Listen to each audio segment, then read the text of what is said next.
Now we want to take you to that murder trial that has gripped our nation. 3 white men accused of killing Ahmaud Arbery, who was unarmed while he was jogging near his Georgia home last year. The judge now seating a nearly all-white jury, already creating controversy within the courthouse.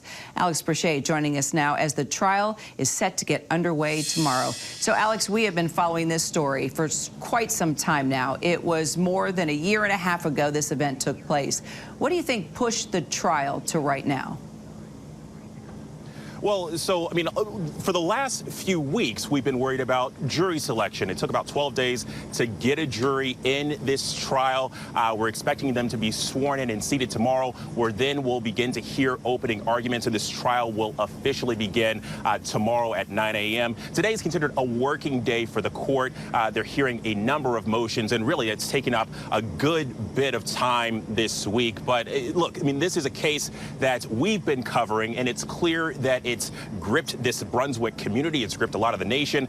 We're locked down right here, but I can tell you that the press coverage here goes all the way down this street. And also this week, we have seen supporters of the Arbery family gathered outside the courthouse there. There's a small congregation of them there in the distance. But going into this trial, there's only going to be more and more attention.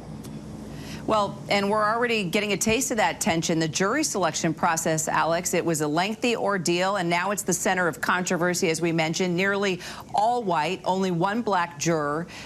Lay out for us just the talk around town right now and how everybody's responding to this. Well, Kira, so the big headline of that jury, of the 12 that will be seated, 11 of them are white, that one black juror. And then even of when you include the alternates, the 16, we've got 12 white women, 3 white males, and that one black male juror. Look, even the judge in this case has said that, I mean, he believes that some of the dismissals for some of these jurors, these black jurors, hasn't been fair. And you keep in context that Brunswick, this community, Glenn County, 1 in just about every 3 residents is black. And so whenever you have a jury pool, 16, 12 seated, those 4 alternates, and only one of them is black, certainly a trial about race. We're seeing that play out into the jury pool, and that's been a topic of conversation. It's going to continue to be a topic of conversation during this trial. No doubt this is going to be complicated, isn't it?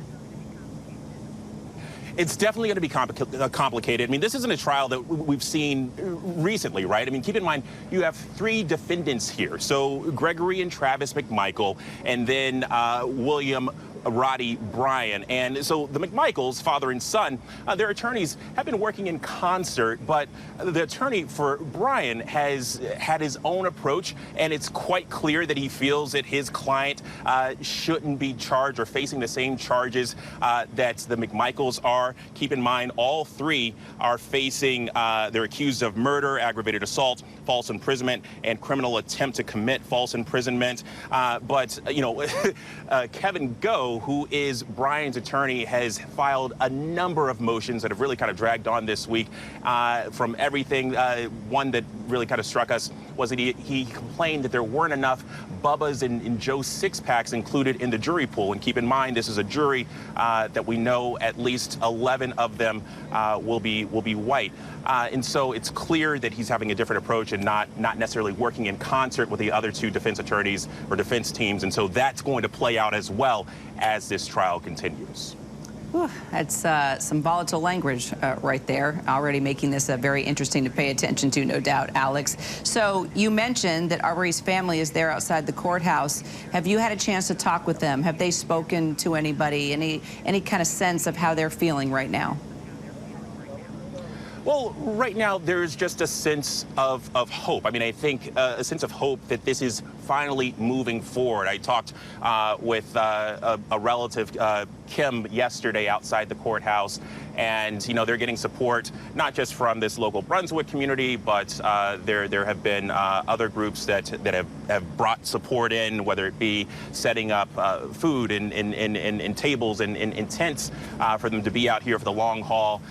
It's clear that, you know, for them, it's it's the moving forward in this process. And they understand that this is going to be a long couple of weeks.